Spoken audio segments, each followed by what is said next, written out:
여러분, 챗 GPT가 출현했죠. 그래서 우리 사회에 큰 어떤 문화적인 충격을 주었습니다. 혹 여러분 가운데 챗 GPT를 쓰시는 분이 계십니까? 저는 솔직히 많이 쓰진 않습니다. 그런데도 혹시나 필요할 것 같아서 제가 신청을 해 놓았습니다. 이게 한 달 매달 돈을 내야 되거든요. 근데 목사들이 모이면 이 챗 GPT를 막 찬양하는 목사들이 있습니다. 설교를 준비하는 시간이 굉장히 단축이 되었다, 목회 비서가 한 명 생겼다 등등의 이야기를 합니다. 저는 개인적으로 설교를 준비하기 위해서 챗 GPT를 사용하지는 않습니다. 그러나 제가 정말 모르는 지식이 딸려서 모를 때는 제가 물어볼 때는 있는데, 목회에 관해서는 그렇게 많이 쓰지는 않은 편입니다. 자, 챗 GPT가 출현되면서 사람들이 AI, 인공지능에 그 어느 때보다 큰 관심을 가지고 있어요. AI 이후 세계가 급속도로 변하고 있습니다. 인공지능 때문에 변하는 이 변화의 속도를 표현하기 위해서 이런 말을 합니다. 기술적 진보의 쓰나미, 기술적 진보의 쓰나미. 이렇게 말할 정도로 세계는 지금 급격한 속도로 변하고 있습니다. 우리가 뉴스를 보면은 중국이 자꾸만 대만을 차지하려고 그래요. 그 어느 때보다 최근에. 왜 그런지 아십니까? 이 반도체 때문에 그래요. 대만이 전 세계 반도체 수출 1위입니다. 삼성과 1위, 2위를 다루는데 사실 대만의 TSMC라는 회사가 첫 번째예요. 미국이 전 세계적으로 중국의 반도체를 팔지 못하게 하니까는 이 중국이 이 세계 경제에서 살아나려면 이 반도체가 이게 쌀이거든요. 그래서 반도체를 제일 많이 개발하고 생산하는 대만을 차지하기 위해서 이렇게 지금 위험을 무릅쓰고 대만에게 협박을 하고 있는 것입니다. 이 반도체 때문에 앞으로 세계가 어떻게 변할지 모릅니다. 그래서 변화를 포기한다, 그 말은요, 다른 말로 말하면 미래를 포기한다, 그 말과 같은 겁니다. 변화는 이제 우리 삶에서 가장 중요한 화두가 되었습니다. 그런데 여러분, 제가 여러분에게 무슨 이 반도체 이야기하려고 GPT 얘기하려고 말씀드린 게 아닙니다. 우린 신앙생활하는 사람입니다. 그러면은 신앙인으로서 우리가 꼭 한번 좀 이 변화의 시대에 확인해 볼 것이 있습니다. 그것은 믿음의 영역에서 변화입니다. 믿음의 영역에서의 변화예요.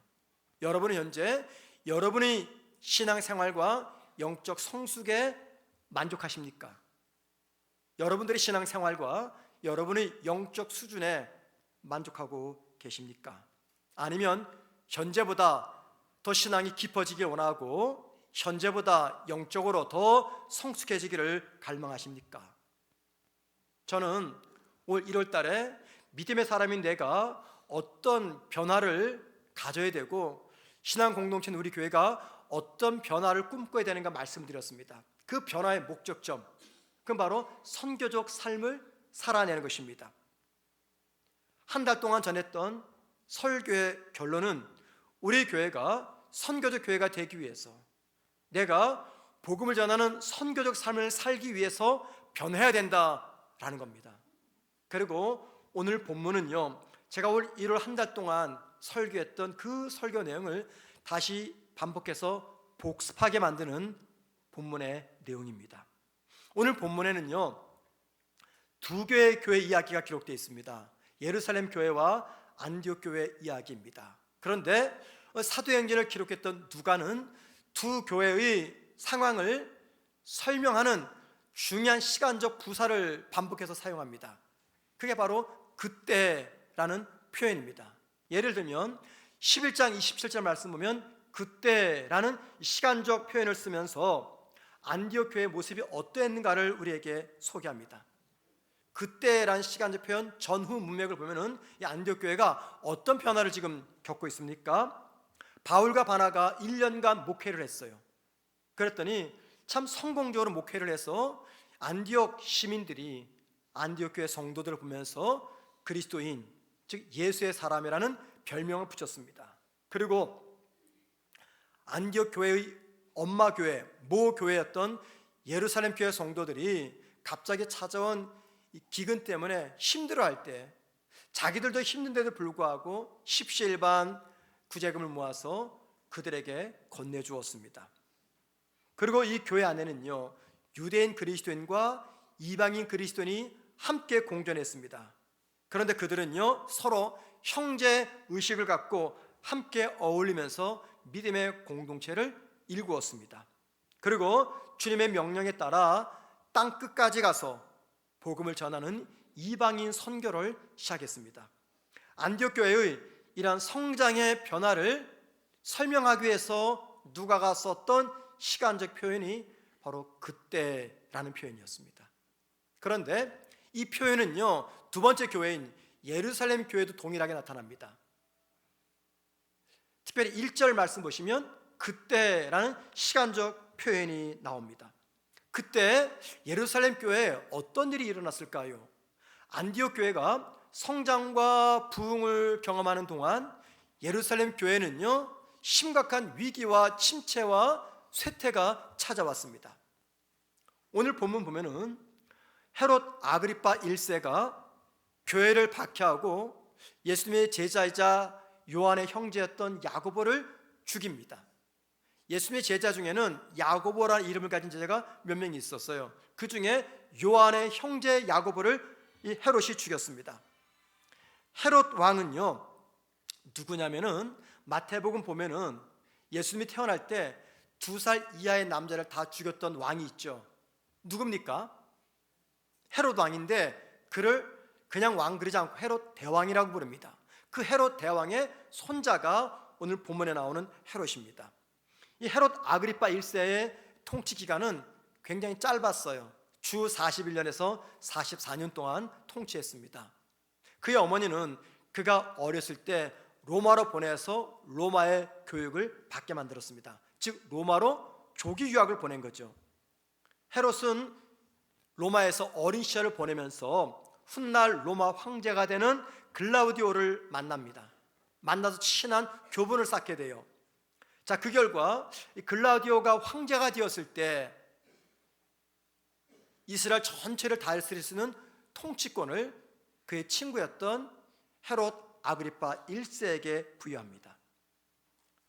이스라엘은요 우리가 잘 아는 대로 다윗 왕조로 쭉 왔습니다. 물론 이스라엘이 남과 북으로 갈라졌잖아요. 남쪽은 유대라고 하죠. 그 남쪽 유대 왕조는 다윗 왕조였습니다. 다윗의 후손들이 왕이 되었어요. 그러다가 주전 586년 바벨론의 침공을 받고 나라가 사라지고 맙니다. 왕조가 사라진 거죠.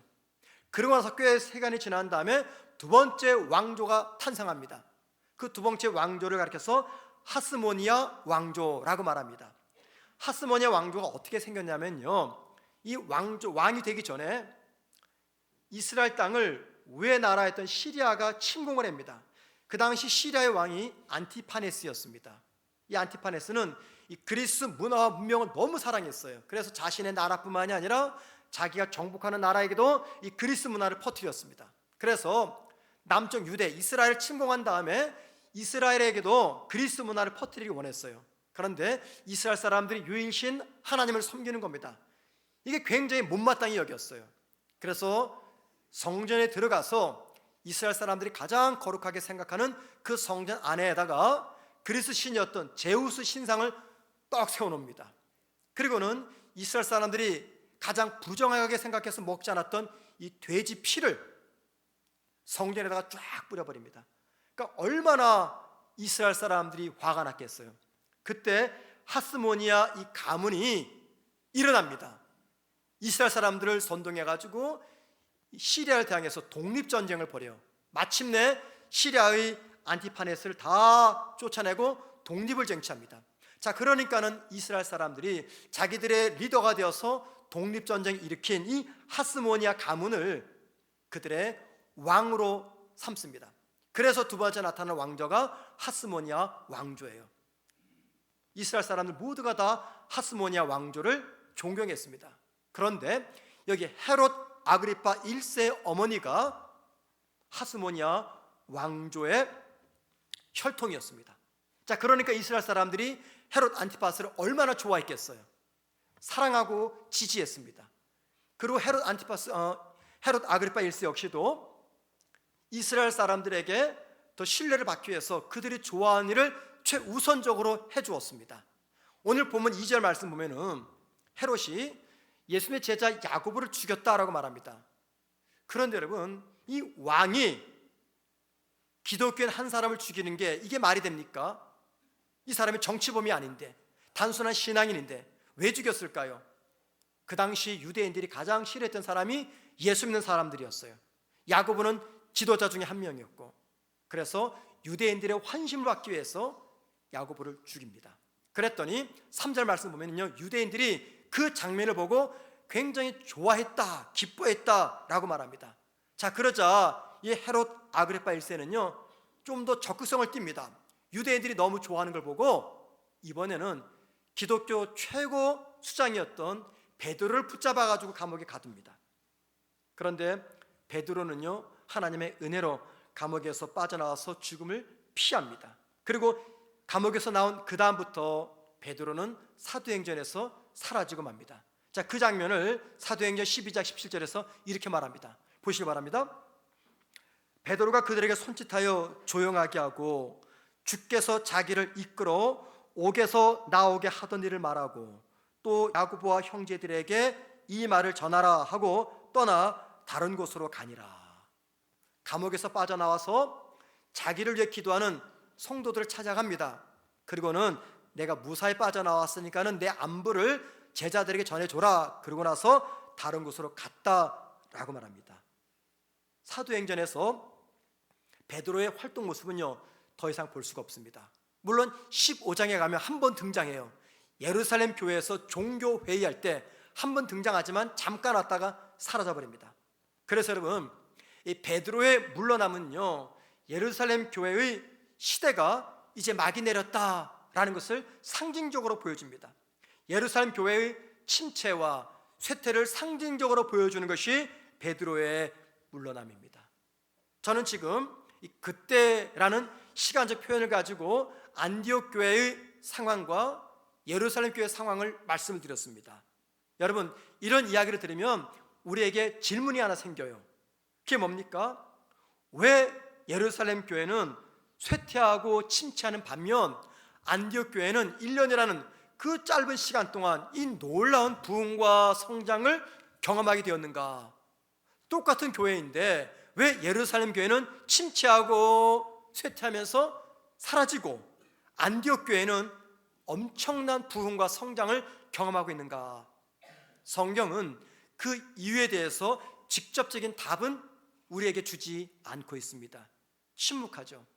그러나 두 교회가 걸어온 지금까지의 흔적들을 살펴보면 그 이유가 무엇인지 우리가 짐작은 할 수가 있습니다.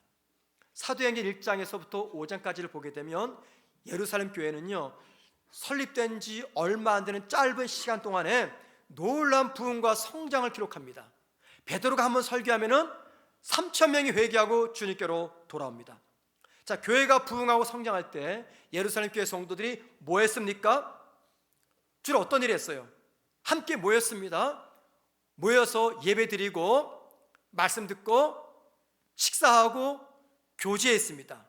그리고 자기들끼리 볼 때 힘든 사람이 있으면 돈을 걷어서 그들을 도와주었습니다. 거기까지입니다. 거기까지. 주님이 예루살렘 교회에 어떤 부탁을 하셨습니까? 사도행 1장 8절에서 예루살렘과 유다와 사마리아와 땅끝까지 가서 복음을 전해라. 그런데 예루살렘 교회 성도들은 어디까지만 갔습니까? 예루살렘. 거기가 어디입니까? 자기들이 머물고 있는 곳. 그 땅 사람들 누굽니까? 자기들 동족. 그 동족들에게만 복음을 전했습니다. 이에 반해서 안디옥 교회는 어땠습니까? 재정적 어려움을 당한 이웃을 돌아보았습니다. 그리고 복음을 듣지 못한 땅끝에 속하는 이방인들을 바라보았습니다. 그래서 이방인들을 선교하기 위해서, 땅끝에 있는 이방인을 선교하기 위해서 교회 역사상 최초로 바울과 바나바 두 사람을 해외 선교사로 파송을 합니다. 여러분, 우리에게 이런 신앙 고백이 있죠. 교회가 부흥하고 성장하는 것 전적인 하나님의 은혜다 라는 고백이 있습니다. 내 삶이 남들보다 풍요롭고 내가 건강하고 내 사업이 잘 되고 내 인생이 형통하는 것, 이 모든 것들은 하나님의 은혜의 결과다라고 하는 믿음이 저와 여러분에게 있습니다. 여러분, 하나님께서 교회를 부흥시키는 이유가 무엇 때문일까요? 하나님께서 믿는 내 삶을 풍요롭게 해주시고 건강하게 하시고 남들보다 잘 되게 하시는 그런 이유가 무슨 이유입니까? 가장 중요한 이유, 그것은요, 복음을 전하는 선교적 삶을 살아가는데 하나님 베푸신 그 은혜들을 사용하라는 것입니다. 2000년 전이나 지금이나 그리고 앞으로도 하나님이 저와 여러분에게 크고 작은 은혜를 베푸실 겁니다. 우리 교회가 영적으로 정신만 잘 차리고 있으면 이 교회를 부흥하고 시킬 겁니다. 이 모든 이유가 무엇 때문입니까? 그 모든 것들을 이용해서 궁극적으로 저와 여러분이, 우리 교회가 이 땅에서 선교적 삶을 살도록 하기 위해서입니다. 자, 그런데 보세요. 하나님의 은혜를 경험했던 이 예루살렘 교회는 어땠습니까? 주님의 마음을 외면해 버렸습니다. 자기들끼리 모여서 말씀 듣고 은혜 받았습니다. 자기들끼리 돕고 살았습니다. 나눠 먹고 살았습니다. 그런데 땅끝 이방인을 찾아가서 복음을 전하는 이 선교적 삶을 사는 것은 하지 않았습니다. 예루살렘 교회는 점점 쇠퇴하고 안디옥 교회는 점점 부흥하는 이유, 그리고 우리가 경제적인 복과 건강의 복을 받는 이유가 선교적 삶의 유무에 따른 결과라고 한다면 이건 어쩌면 좀 더 성급한 결론이 아니겠는가, 이런 생각을 가질 수도 있습니다. 왜냐하면 선교적 삶을 살아가고 선교를 위해 헌신한 성도들도 이 땅에서 많은 고난을 겪고 있기 때문입니다. 아니, 어떤 때는요, 선교적 삶을 살지 않는 사람들이 선교적 삶을 사는 사람보다 더 잘되고 더 건강하고 더 편안하고 더 윤택하게 잘 살아갑니다. 그래서 예루살렘 교회의 쇠퇴와 안디옥 교회의 부흥과 성장을 보면서 이 모든 것들은 선교적 삶을 살라는 하나님 명령에 대한 유무의 결과로 주어진 것이다 라고 결론진 것은 비약된 생각이 아닌가, 이런 생각을 해봅니다. 그런데 여러분, 그런데 성경에서 예루살렘 교회와 안디옥 교회에 관한 말씀을 다 찾고 읽고 연구하고 묵상해도 두 교회의 이 상반되는 모습의 원인이, 이 이유 말고는 다른 답을, 다른 이유를 찾을 수가 없었습니다. 물론 쉬운 답이 있습니다. 이럴 때 하는 말, 모든 것이 다 하나님의 뜻이었다, 하나님의 섭리의 결과였다, 이렇게 말해버리면 끝납니다. 제가 지난번에 언급했지만 똑같은 주님의 제자인데 야고보는 목이 잘려 죽습니다. 베드로는 감옥에 갇혔다가 하나님이 살려냅니다. 여러분, 이게 왜 이런 일이 일어납니까? 똑같은 제자인데 살리려면 다 살리고 죽이려면 다 죽여야지 하나님이 공평하지 않습니다. 이럴 때 우리가 뭐라고 말합니까? 성경은 그 이유를 말하지 않기 때문에 하나님의 뜻이다, 하나님의 섭리다 라고 이야기합니다. 그런데 여러분, 예루살렘 교회의 쇠퇴와 안디옥 교회의 성장과 부흥, 그리고 누군가는 복을 받고 누군가는 화를 당하는 이유가 하나님의 뜻과 섭리의 결과다라고 한다면 예루살렘 교회 입장에서나 화를 당하는 사람 입장에서 볼 때 하나님은 불공평하신 분이에요. 그죠? 똑같은 조건에서 왜 나는 고난당하게 하고 저 사람은 복을 받게 하십니까? 따질 수 있는 이야기입니다. 아무리 이것은 하나님의 주권과 섭리의 결과라고 해도 솔직히 받아들이기 어렵습니다. 저는 예루살렘 교회의 쇠퇴와 안디옥 교회의 성장은 하나님의 주권과 섭리의 결과였다라고 말하는 것을 부정하는 게 아닙니다. 우리 삶에서 일어나는 모든 결과들은요, 궁극적으로 하나님의 섭리와 하나님의 주권의 결과입니다. 상반되는 두 교회의 모습은 분명히 하나님의 뜻과 주권과 섭리의 결과가 맞습니다. 그런데 잘 들어보세요. 우리가 어떤 결과를 보고 하나님의 뜻이야, 하나님의 섭리와 주권의 결과야 라고 말하기 전에 그 원인과 이유를 내 삶에서 찾아보셔야 됩니다. 그 사람의 삶에서 찾아보셔야 됩니다. 나는 힘들고 저 사람은 잘 됩니다, 하나님의 주권이다 라고 말하기 전에 그 이유가 무언가를 찾아보셔야 돼요. 그 이유를 성경에서 찾아보는 것이 성경을 통해서 하나님의 뜻을 찾는 바른 성도의 자세이기 때문입니다. 그래서 저는 두 교회 상반되는 모습을 하나님의 주권과 섭리의 결과다라고 말하기 전에 하나님이 그렇게 할 수밖에 없었던 그 이유가 무엇인가를 성경을 통해서 찾아보자라고 말씀을 드리는 겁니다. 결론적으로 말씀드리자면 예루살렘 교회가 쇠퇴하고 안디옥 교회가 부흥하고 성장했던 이유는요, 사도행전 1장 8절에 땅끝까지 이르러 내 증인이 되라 라는 말씀에 대한 그들의 자세 때문이었습니다. 다시 말해서 대조되는 두 교회의 차이는 선교적 교회가 되느냐 아니면 폐쇄적 교회가 되느냐, 우리 교회가 세상을 향해서 문턱이 높은 교회가 되느냐 아니면 문턱이 낮은 교회가 되느냐, 이 차이였습니다. 여러분, 저는요 이 예루살렘 교회와 안디옥 교회 두 교회는 저와 여러분의 모습을 대변하고 있다라고 생각을 합니다. 자, 두 교회가 교회일 수 있는 이유가 무엇 때문입니까? 우리는 왜 그 두 교회를 교회라고 부릅니까? 그 두 교회가 저마다 교회당 건물이 있기 때문에요? 아닙니다. 그 당시에는요 교회당 건물이 없어요. 교회당 건물은 주 313년 이후에 생깁니다. 가정에서 모였어요. 그 교회에 교회라고 하는 조직이 있었기 때문에 아니요, 교회 조직은요 그 이후에 생깁니다. 교회 건물도 없었고 조직도 없었어요. 그런데 우리는 그들을 교회라고 부릅니다. 왜 그럴까요? 그들을 가리켜서 교회라고 불렀던 이유는 바로 그것에 예수를 믿는 성도가 있었기 때문입니다. 그렇다면 우리 성문교회를 교회라고 부르는 이유는 건물이 있기 때문에, 조직이 있기 때문에 교회라고 부릅니까? 아니요, 이 안에 예수를 구주로 섬기는 저와 여러분이 있기 때문에 여기를 교회라고 부르는 겁니다. 자, 이렇게 본다면 예루살렘 교회와 안디옥 교회는 지금 누구를 대변하고 있는 것입니까? 예수 믿는 성도, 저와 여러분을 대변하고 있습니다. 그래서 두 교회의 모습은 나의 모습이 될 수가 있다는 겁니다. 두 교회는요, 예수 믿는 우리가 이 세상에서 어떤 자세로 살아야 되는지, 이 세상에서 어떤 목적 가지고 살아야 되는지, 이 세상을 어떤 관점을 가지고 바라봐야 되는지 이것들을 알려줍니다. 성도가 이 세상을 살아가는 삶의 목적 또는 삶의 자세는요, 세상에 하나님을 증거하며 세상에 하나님을 보여주며 세상에 하나님을 알려주는 선교적 삶을 살아가는 것입니다. 저와 여러분이 예수를 믿지 않는다면요, 선교적 삶을 인생의 목적, 가정의 목적, 내 사업의 목적이라고 생각할 이유가 전혀 없습니다.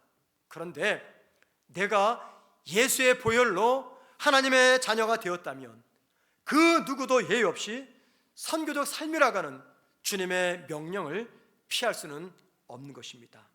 자, 생각해 보세요. 저와 여러분이 예수를 믿어서 지금 이 자리에 하나님을 예배하는 자리에 있습니다. 이 자체가 이 땅에 존재했던 성도들, 그리고 존재하고 있는 성도들이 선교적 삶을 살았던 결과라고 말할 수가 있는 것이죠. 바울은 로마서 10장 14절에서 이렇게 말합니다. 혹시 히타가 켜져 있으면 다 꺼주시기 바랍니다. 그런즉 그들이 믿지 않은 이를 어찌 부르리요, 듣지도 못한 이를 어찌 믿으리요. 그 다음 보세요. 전파하는 자가 없이 어찌 들으리요. 이게 무슨 말입니까? 우리가 복음을 듣고 예수를 믿게 된 것은 누군가가 나에게 복음을 전해주는 선교적 삶을 살았기 때문입니다. 우리가 예수에 관해서 관심을 갖게 된 것, 궁금증을 갖게 된 것은요, 누군가가 나에게 말과 삶으로 그 예수를 소개하는 선교적 삶을 살았기 때문입니다. 누군가에게 말과 삶으로 예수를 전한다는 것, 이 선교적 삶은요 대단히 도전적인 말씀입니다. 특별히 예수 믿은 지 얼마 안 되는 나에게, 또는 성격상 남들에게 말을 잘 못하는 나에게, 또는 눈코 틀 새 없이 바쁘고 분주하게 살아가는 나에게, 또는 하나님에 대해서 상처 입은 나에게 말과 삶으로 주님을 전하라는 이 선교적 삶을 살아가라 라는 말씀은요 대단히 도전적인 말씀이며 또 회피하고 싶은 말씀이기도 합니다. 그런데 여러분, 만약에 우리 마음속에 살아계신 하나님의 일하심을 보고 싶다. 살아계신 하나님이 내 삶에서 일하고 역사하는 모습을 보고 싶다. 하나님의 위로와 하나님의 평안과 하나님의 담대함과 하나님 주신 용기와 성령의 권능을 내가 경험하고 싶다라고 한다면 최선을 다해서 선교적 삶을 살아가셔야 됩니다. 왠지 아십니까? 선교적 삶을 살아갈 때 그때 비로소 하나님의 은혜, 위로, 동행하심, 축복, 일하심, 보호 등의 은혜를 경험할 수가 있기 때문입니다. 저와 여러분이 이 세상에서 선교적 삶을 살아갈 때 꼭 경계해야 될 무서운 적이 있습니다. 여러분, 예수 믿는 신앙인에게 가장 무서운 적이 무엇일까요? 가장 무서운 적, 사탄 말고요. 물론 사탄이죠. 근데 사탄이 모든 것들을 조장하기 때문에 사탄 말고 가장 무서운 거 세속주의입니다. 세속주의. 또 하나가 있어요. 이원론적 신앙입니다. 이원론적 신앙. 자, 이원론적 신앙이 뭐냐면 이거예요. 예배당은 거룩합니다. 식당도 거룩해요. 잔디밭도 거룩합니다. 주차장도 거룩해요. 주차장까지만 거룩해요. 주차장을 벗어나는 순간 세속적인 것입니다. 이게 이원론적 신앙이에요. 무슨 말이냐면 교회라고 하는 이 공간에서 하는 일은 다 거룩해요. 밥 짓는 거, 설교하는 거, 아이들 돌보는 거, 청소하는 거, 찬양하는 거 다 거룩합니다. 그런데 주차장 밖에서 하는 일은 다 세속적인 일이에요. 주차장 밖에 뭐가 있습니까? 세상이 있어요. 나의 가정이 있고 일터가 있고 학교가 있고 친구가 있습니다.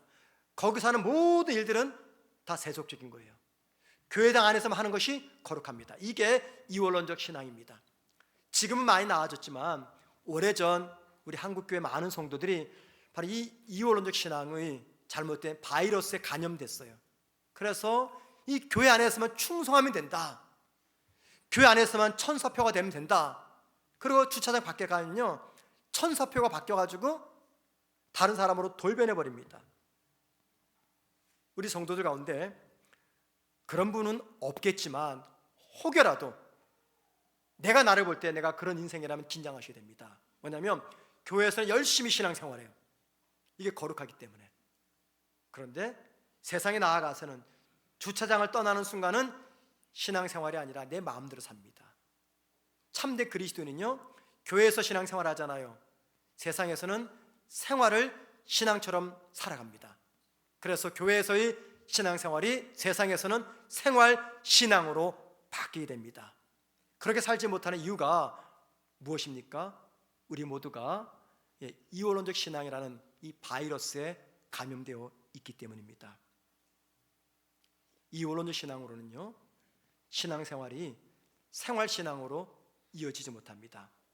여러분, 제가 지금 계속해서 저와 여러분이 선교적 삶을 살아가는 말씀하잖아요. 어디에서 이 선교적 삶을 살아갑니까? 교회당에서요? 아니죠. 세상 한복판입니다. 이를 위해서 우리가 경계할 게 바로 이 이원론적 신앙입니다. 선지자 중에 요나라고 하는 선지자가 있어요. 요나. 하나님께서 니느웨를 심판하기로 작정하셨어요. 왜요? 너무나 악한 죄를 짓기 때문에. 그런데 심판하기 전에 한 번의 기회는 줘야 되겠다 싶어서 요나에게 그 땅에 가서 심판의 메시지를 전하라고 사명을 주었어요. 우리가 잘 아는 대로 요나는 도망칩니다. 마침내 도망쳐서 물고기 뱃속까지 떨어집니다. 거기서 철저하게 회개를 하죠. 그리고 다시 나와서 니느웨에 가서 복음을 전합니다. 이 패턴을 잘 보세요. 처음에 사명이 주어집니다. 불순종이 있습니다. 고난이 있습니다. 다시 사명 회복이 있습니다. 여러분, 이 요나의 이야기가 지금 예루살렘 교회 이야기입니다. 땅끝까지 가서 복음을 전하라 라는 사명을 주었어요. 그런데 불순종합니다. 그랬더니 예루살렘 교회에 박해라는 고난이 찾아와요. 다 흩어집니다. 흩어진 곳에서 그들이 감당하지 못했던 이방인 선교를 생각을 해서 흩어진 곳에서 복음을 전하는 전도자가 됩니다. 자, 사명, 불순종, 고난, 사명 회복, 똑같은 패턴입니다. 이 이야기는 우리에게 중요한 걸 알려줘요. 여러분, 여쭤보겠습니다. 여러분이 신앙생활 하시면서 오늘 같은 주제의 설교를 처음 들어보십니까? 이 선교에 관한 이야기 아니죠? 저부터 지난 1월 달 한 달간 이 설교를 했습니다. 내가 선교지에 가는 것만이 선교사 삶을 사는 게 아니다. 거리에서 전도지 나눠주고 전도하는 것만이 선교사 삶을 사는 게 아니다. 내가 살아간 삶의 자리에서 내게 주어진 그 일을 성실함과 정직함으로 최선을 다함으로 하나님이 어떤 분인지 삶으로 보여주는 거, 이게 선교사 삶이다 말씀을 드렸습니다. 그리고 하나님은 그런 인생을 축복하신다라는 것도 들었습니다. 그런데 우리의 문제가 뭔지 아십니까? 저의 문제가 뭔지 아십니까? 머리로는 잘 알고 있습니다. 그런데 머리에서 알고 있는 것을 삶으로 살아내지는 못한다는 겁니다. 오늘 같은 설교 처음 듣지 않지 않습니까? 여러분에게 퀴즈 하나 내겠습니다. 서울역에서 부산역까지 가는 가장 빠른 방법 뭘까요? 모르십니까? 서울역에서 부산역까지 가는 가장 빠른 방법, KTX 타거나 비행기 타거나 차 타거나 뭘까요? 다 틀렸습니다. 가장 빠른 방법은요, 사랑하는 사람과 함께 가는 겁니다. 그러면 무궁화를 타도 지루하지가 않아요. 또 하나 질문 내겠습니다. 세계에서 가장 먼 거리는 어디서부터 어디까지요? 가장 먼 거리는 어디서부터 어디까지일까요? 네? 잘 들어보세요. 가장 먼 거리는요, 머리에서 가슴까지입니다. 이 거리가 불과 30cm, 40cm밖에 안 돼요. 근데 세계에서 가장 가까운 거리이자 먼 거리입니다. 우리의 머릿속에 담겨있는 어떤 생각이 30cm 아래에 있는 가슴에 전달돼서 행동으로 옮기는 데는 오랜 시간이 걸려요. 어떤 분에게는 평생의 시간이 걸립니다. 자녀를 어떻게 키울 것인가, 원수를 어떻게 대할 것인가, 어떤 방법으로 사업할 것인가, 이 문제 여러분 모르십니까? 우리 머리에 다 담겨 있죠. 근데 담겨 있는 그 생각이 가슴으로 내려와서 행동으로 옮기는 데는요, 오랜 시간이 걸립니다. 오랜 시간이 걸려요. 그래서 세상에서 가장 가까우면서도 먼 거리가 머리에서 가슴까지라고 말합니다. 뭘 말할까요? 그만큼 사람이 변하는 것이 어렵다라는 겁니다. 몰라서 변하지 않습니다. 머리에 담긴 것이 가슴으로 내려오지 않기 때문에 변하지 않습니다. 그런데 여러분, 무엇이 하나님의 뜻인지 아신다면은 그 알을 삶으로 살아내야 됩니다. 그때 비로소 저와 여러분이 이 세상 한복판에서 하나님을 보여준 선교적 삶을 살아낼 수가 있는 겁니다. 여러분, 우리 교회가 어떤 교회가 되기를 바라십니까? 예루살렘 교회가 되기를 바랍니까? 아니면 안디옥 교회가 되기를 바라십니까?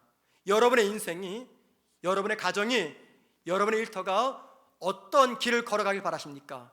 예루살렘 교회가 걸어간 그 길을 걸어가길 바라십니까? 아니면 안디옥 교회가 걸어갔던 그 길로 걸어가기를 바라십니까? 성경은 어떤 인생, 어떤 가정, 어떤 교회, 어떤 일터가 복되다라고 말씀하십니까?